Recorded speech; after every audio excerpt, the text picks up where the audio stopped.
Hi, everybody. Welcome to the Run Selfie Repeat podcast. My name is Kelly Roberts. I am recording this in a different way today because I'm doing video and it's incredibly uncomfortable to stare at myself while I do this. So I might actually change the screen because it's too much to look at myself. I know this is a podcast and you're probably listening to it as a podcast, so you're not looking at me, but there is a slight chance that you are actually looking at me, and it is what it is. Hi, Happy New Year. I know that you could be listening to this in 2025 or late 2024, but as I'm recording this, it is very, very fresh 2024. I really enjoyed my break off away from, I always kind of do this. I can feel out when I'm starting to lose, honestly, patience. Patience. I'm not as creative. I'm irritable. I'm burning out. And a part of just being a social media creator for as long as I have is I'm now very good at figuring out, okay, I need a break. I need to not be doing any sort of creation. I need to step away. I'm just going to do bare bones business. So I kind of took all of December off from creating or doing anything, which was really nice and wonderful and really helpful to my mental health. I didn't get as big of a break as I was hoping for because my older sister had her very first baby. And I think the last time I took a vacation, like a true vacation away from the gang was I don't even know. I don't even know. I honestly, it might have been last Christmas. I don't think I took many breaks this summer. I honestly don't remember the last time I took a vacation. So, needless to say, I was real excited about having a vacation and not working over the Christmas holiday break. And then my sister had a baby early, and my parents came and stayed with me in my one-bedroom apartment for a week. And I didn't get much of a break. I'm very excited about the baby. Very excited about the baby. I'm so excited to be an auntie.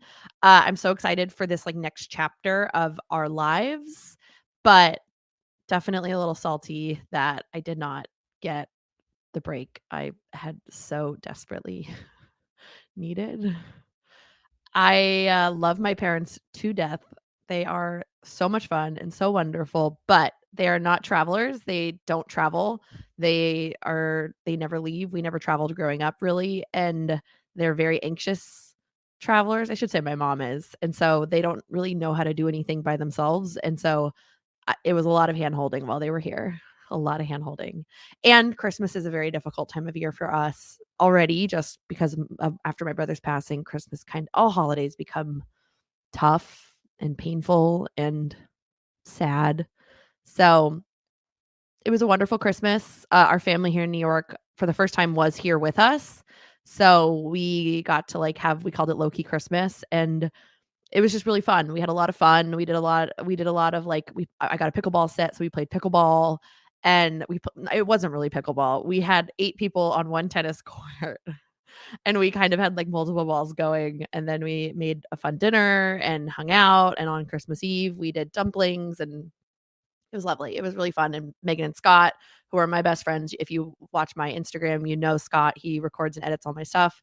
They're some of my best friends. They came. It was just really fun.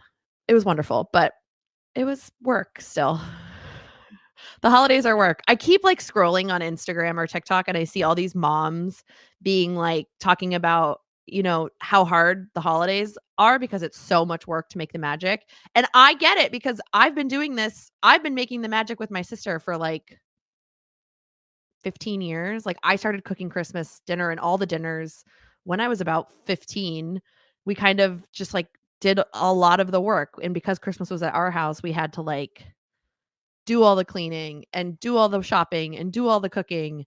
And we kind of took over because my mom was working, and it was all, if we wanted Christmas, if we wanted the magic of Christmas, which for us, Christmas it's like a multi-day celebration. It's 23rd, 24th, 25th, 26th, 27th. There's lots of activities and lots of family and lots of stuff to do. So we did that. And then after my brother died, me and my sister stepped into even bigger roles. And now all of a sudden we had to do all the Christmas shopping for people. And I'm burnt out. I just after like 14, 15 years of making Christmas magic and doing all the work, I don't care for it anymore. Like I'm not a Christmas girly. I'm like so grinchy and it's just a lot of work. Love my family though, but excited that all this to say I'm excited that there's a baby now and like I feel like that's going to bring a little bit of magic back to the holidays, a little bit of excitement, something new. And I don't know, maybe I'll go on a vacation this Christmas and like leave everybody. I say that every year, but I might do it this year. I can't. I don't take care of myself in that way, and that's something I really wanna work on this year. Definitely, like, I'm not a New Year's resolution person, but that should be one for me. But anyways, this is such a long intro. Hi. How was your Christmas? How was your holidays? I hope you survived them. I know for a lot of people, it's just a lot of work, and so for all of you, if you are the people who make the magic happen, I salute you, and I send my heart to you because I know that it's wonderful and it's amazing, but I know it is also a lot of work. So I just crossed my eyeballs if you're not watching me. So let's all just take one big sigh together.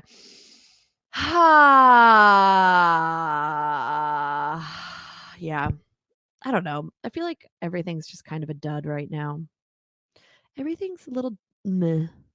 Meh. I will say the only thing that's like actually bringing me great joy right now in my life is my running, which is so wonderful. So wonderful. I feel good. I mean, today I didn't feel good, but like as a whole, I feel really strong. I'm doing so much strength work and I'm really excited for like running this year. So that feels really good to be in this place where I'm feeling the way I'm feeling. I have a lot of travel coming up. So I have things to look forward to. So I'm a little nervous it's going to like derail my training. But today, here's what we're talking about. Fast and slow runners, right? Unpacking this obsession with what is a fast runner? What is a slow runner? Why do we feel the way we feel about it? Why is it such a hot topic and something that a lot of us feel a lot of anxiety and shame around? And what we can do to start to understand our thoughts and feelings towards it, our beliefs towards them, our beliefs towards ourselves, and how we can move to a place that is less hot and cold, good and bad, and more just descriptors, right? Because here's the thing. So today on Instagram, I've posted this probably a dozen times over the last 10 years. I do this often. At least once a year we have this conversation on my socials. I posted a video asking everybody in the comments or to stitch the video, right? Like, can you define for me what a fast runner is and what a slow runner is? And I'm going to grab my phone and I'm going to read you some of the comments because unsurprisingly, they're all over the place, right? So we have everything from like a lot of people who train with me are saying it's individual to the person, it's subjective. We have people saying, a lot of people said fast is faster than me. A lot of people have said, someone said somewhere in the 9-minute range. I start thinking, I wish after years of therapy is now followed by a pep talk about how my running is just as valid as theirs. And a few deep breaths. Oh, stunning. Beautiful. Over 10-minute mile is slower. I used to be sub 2.5. Now I'm a 12-minute miler. I'm a happy slow runner now. What else do we got? This is such a huge question for me personally. It's anyone who can BQ their age group. I've been a runner for over 30 years and I love watching those who are just making look easy at those paces. I love cheering those on that are just out there trying their first race. And then someone responded to that. I got a BQ this year and I saw pics and videos of me running. It never looked like it was easy for me. Thought it did feel easy for the first 18 miles. So there you go, subjective. I think a fast runner is someone who runs sub 9-minute miles in a race. I never think about what a slow runner is. Another fast runner would be less than 9-minute miles. What else? What else? What else? There's so many comments. Someone on our team, this feels like a trick question. It is. It's not a trick question. It's just I know the answer. We all know the answer. Some 10-minute mile faster than 10-minute mile is fast. Are we talking fast sprinter or fast distance runner because those are so different. I think of fast as elite or top 10%. I think of slow as bottom 10%. The rest of us are in the middle. Even though I know this is all made up in my mind, a fast runner has good form, high knees, moving arms, long strides, not hunched over. As someone who's working on those things and therefore does not consider herself a fast runner, I feel like I look like I'm shuffling more than anything else. A lot. Okay, so I mean, there's over 150 comments. So we got a lot of opinions. And they're all different, right? Because here's the thing. Fast and slow are relative. They just are, right? Fast for me is not maybe slow for you. Fast for me, maybe fast for you. Slow for me, maybe fast for you. It doesn't matter, right? But it does matter. It doesn't matter, but it does matter. Because here's the thing. We are constantly trying to, as human beings, we are constantly trying to figure everything out. We are trying to make sense of things. We are trying to categorize things. And we do that by social comparison. That's one of the ways. So we are naturally built, we're hardwired to try to figure out where we stand in relation to other people, how we relate, how we differ. And when we have something like sports and running where we do have very specific outcomes like conversational pace or mile pace or, a half marathon personal best, all this stuff, we have all this data to compare performances with other people.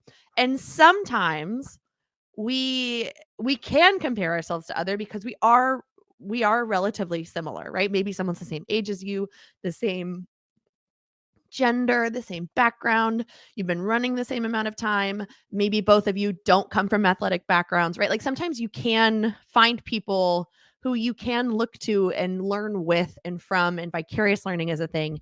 And in that sense, comparison might be a sense of motivation. It might be something that drives you and helps you, learn instead of saying, she's better than me, I need to be better, right?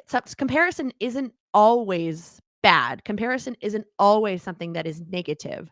Now, let's say if I'm standing here and I'm trying to compare myself to an elite athlete, is that comparison going to be valid? No.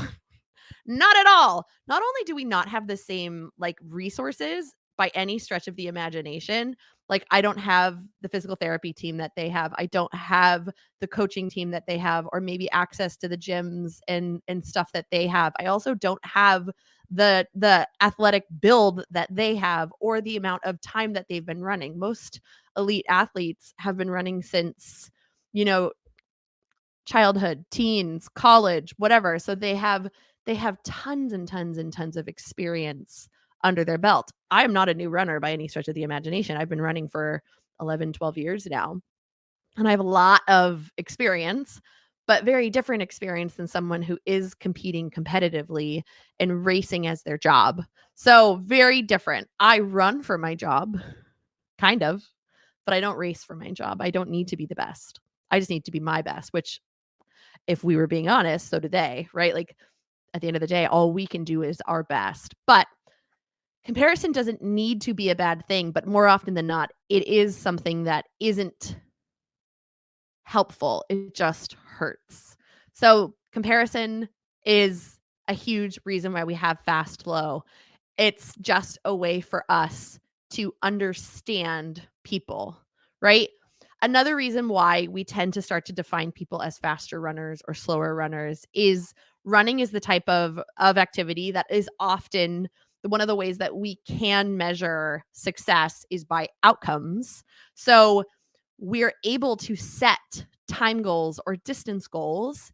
And for us, a lot of people only define success and failure as hitting that PR or hitting that PB or not hitting that PR or PB, which if that black and white, this or that is how you define success and failure, you are missing out on so much, so much. And you are really setting yourself up for failure because there's so much more to it than just hitting a time or hitting a distance, right? We all know that running is a process activity. It is the fun and the growth happens in the process. And it's not the end of the world if you don't hit a time, because you always have another chance to try again. And more often than not, in that training build, in that training cycle, in that year or 2 years or 5-year, whatever, you're going to learn so much about yourself, whether it's in your running or in your life. And that's what we want to be focusing on, right? It is fun chasing specific time goals or outcome goals. It gives us a really specific way to track development, to kind of like assess whether what we're doing is working or not working, and how we can make tweaks and how we can play differently, or shift things around. But when we start to define fast and slow as, you know, uh not how can I say this? When we start to use fast and slow as I guess negative is the word, right? Like, I used to be so fast and now I'm so slow and I hate that I'm slow. What does that mean? Well, what happened when you were fast, right? What's the whole picture there? How were you training? Was that sustainable? How was your personal life? How was your professional life? How was your mental health? How was your relationship to so much more than just your training? Do you want to get back to that place? Is that something that was good for you? Because the answer might be yes, but maybe the answer is no, right? I'm a decade older than then, and it's just not realistic for me to train the way I trained when I was there, because I just don't have that much amount of time. And I've had a kid or 2 kids or whatever. It doesn't mean that you can't chase your best. It just means that you can't chase what happened 10 years ago, because we can't go back in time, right? We can only go forward. You can always chase your best, and your best is all you have to give at any given time, right? So sometimes when we start living in the past and we define fast as that, we don't give ourselves room to move into what's happening next. That's really what I'm trying to say. Does that make sense? But it can be really motivating to set outcome goals and have performance evaluators that are outcome based. That's not bad. It's when we start to associate, like, self-worth in abilities and achievements. That's where we get a little bit of like, and here's why this is really important, right? One of the things that, okay, so right now we are in our first training experience of the year with the Badass Lady Gang. So throughout the year with Badass Lady Gang, so there's 3 different ways that you can train for us. Let me just give you a little background. There's running plans. So if you're training for something and you don't want coaching, you don't want, bells and whistles, all the resources, you just want a plan and videos, strength training videos, you could do a running plan. Super affordable. It'll get loaded into your final surge and you're on your way. You're on your own. You could do those running plans. That's our lowest tiered offering. Then we have stuff called training experiences. Training experiences are a great way to see what the team is all about, but for a set period of time with a group of people who are all training for the same thing. We always have a training experience for the most part going. Right now, for the first 5 weeks of 2024, we're in our fastest way to get faster training experience. It's 5 weeks long, starts with a mile time trial, ends with a mile time trial. And in those 5 weeks, we're going to play with expectations. We're going to play with what you want. We're going to play with what you think a fast and slow runner is. We're going to play with why you want to get faster, because I would assume that everybody doing this training experience wants to get faster because they signed up for the Get Faster and Stronger training experience. So I want to get to the bottom of why. Why do you want to get faster? What do you want to feel when you're running? And what does it mean to chase these goals? What is the type of runner that you want to become? And what needs to happen in order for you to get to that place, right? Because more often than not, we just live in if-thens. If I did this, then I did that. If I did more strength work, then this. If I ran more, than this. If I lost 40 pounds, then this. Which I'm not advocating for weight loss. But sometimes we have these just bogus, bonkers things in our heads and we don't get to the bottom of why. Why am I having that thought? Why am I having that belief? Where did that come from? And the truth is, the running world, the running industry at large forever has marketed running a very specific way. I don't know if anyone, I used to have my books over here, but I just got rid of this desk over here. If you just saw me, if you saw me like gesture towards this blank empty wall and then go, oh, it's because the books aren't there anymore. But in Allison Désir's book that was published last year, Running While Black, fantastic book. Highly recommend everybody read it. I was going to go reach for it to show it to you, but it's not over there anymore. It's over there.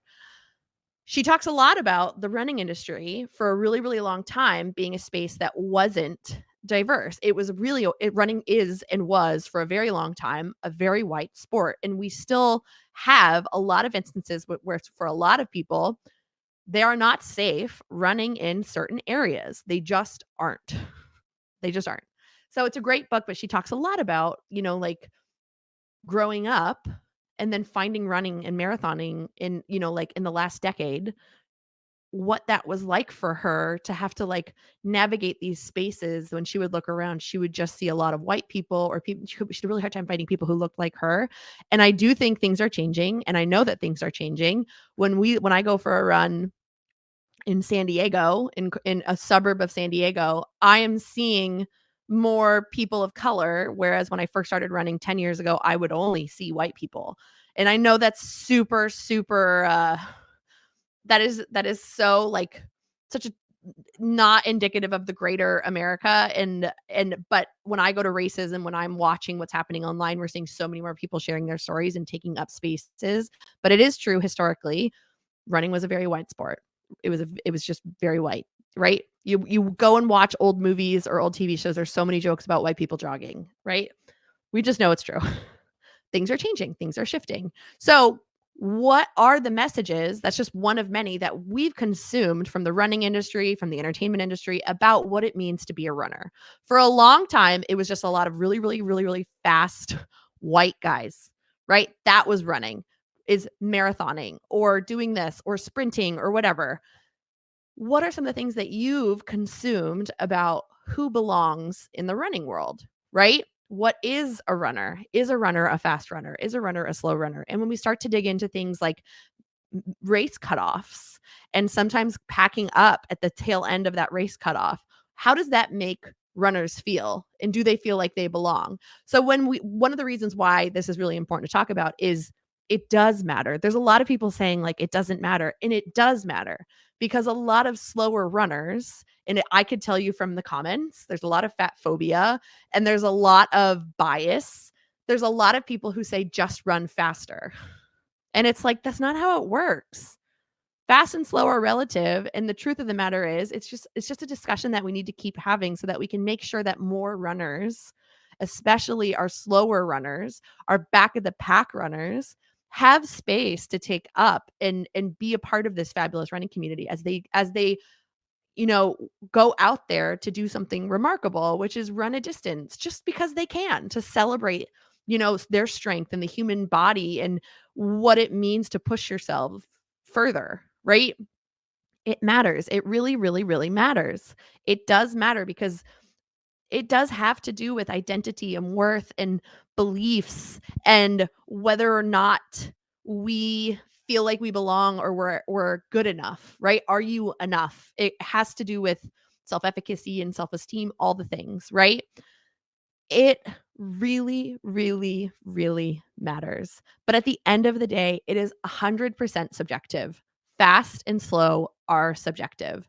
And when I think of what it means to be a faster runner or a slower runner, I know they're just effort levels, right? I know for me, fast and slower efforts.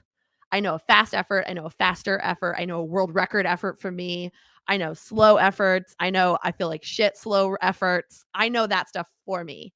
I don't feel any stigma around that, but I also have a lot of I'm really I'm lucky that I don't have that stigma that I'm fighting to just take up space. I'm always a middle of the pack runner.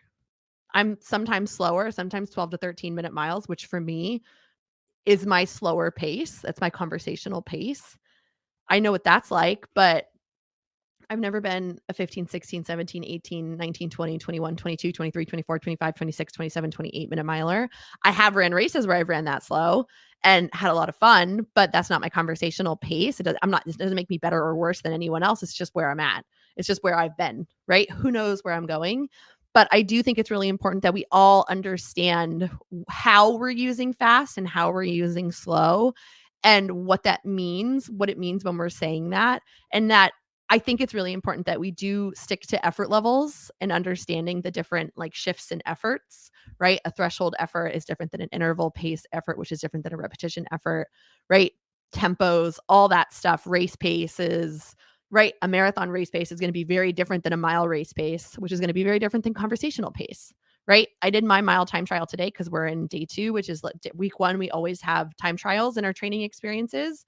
They give you little benchmarks to track progress, to work differently, to see what's happening mentally. What are some of the rat's nests up here that we need to untangle over the next couple of weeks? What do we need to get curious about? How can we play differently?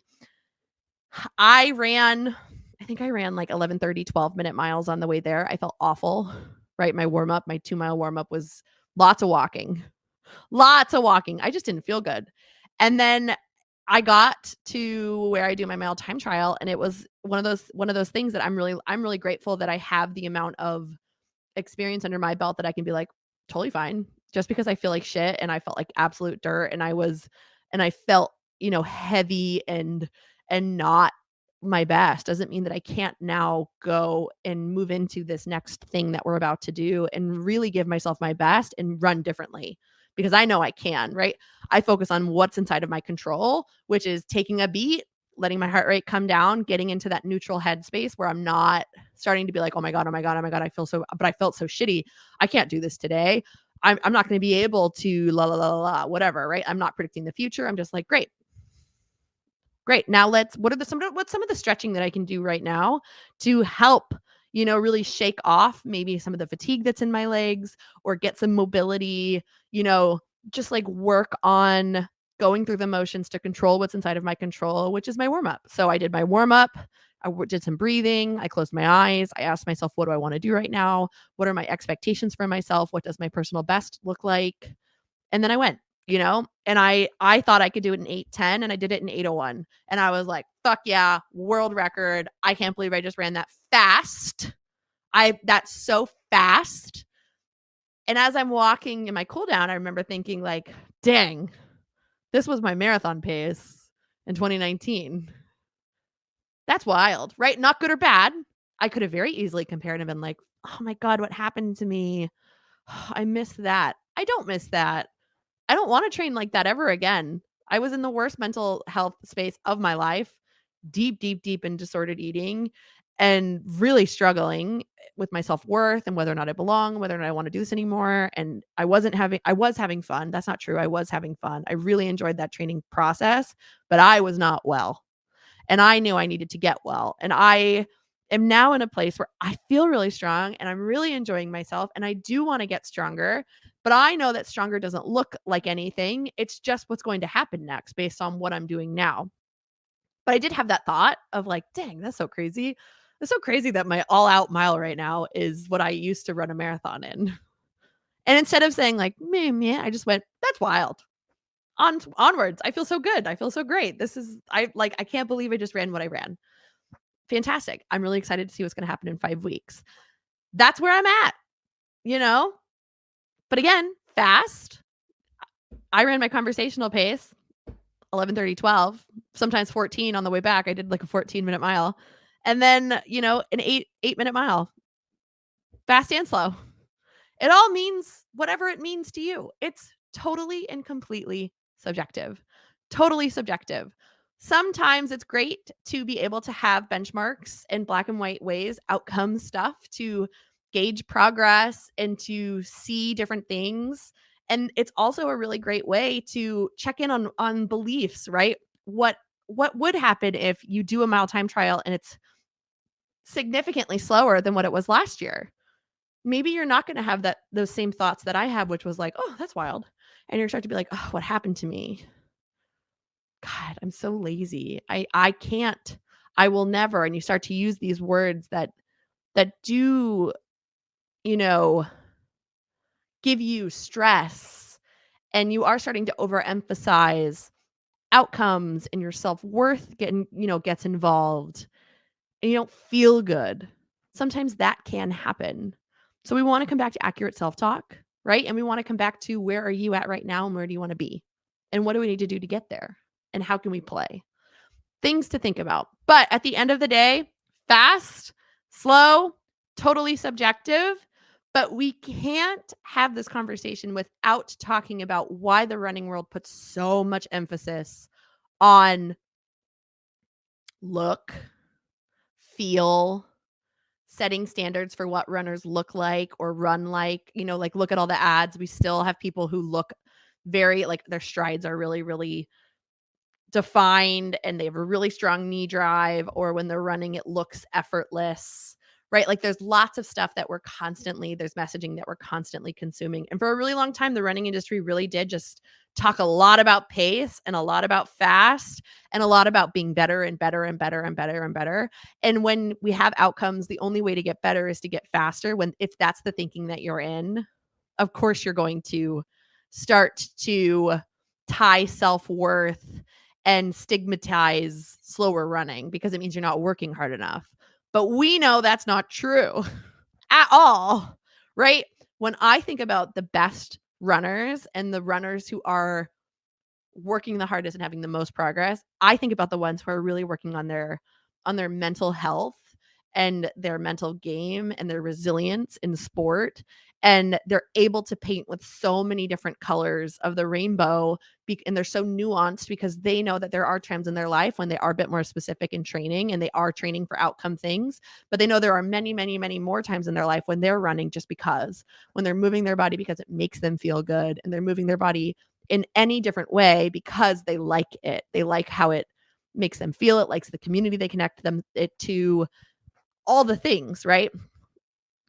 The 26th, 27th, 28th, I don't know. I went on a run and we were at my sister's house, of course. And I finally was like, okay, the only way I'm going to keep running with my parents here and us spending as much time at my sister's as we were is if I just go for runs while we're there. And I, got in the elevator of my sister's apartment building, and there was a woman and she was like, oh, wow. Like, did you just go for a run? And I was like, I did. And she was like, oh, what are you training for? And I was like, nothing. I just, love to run.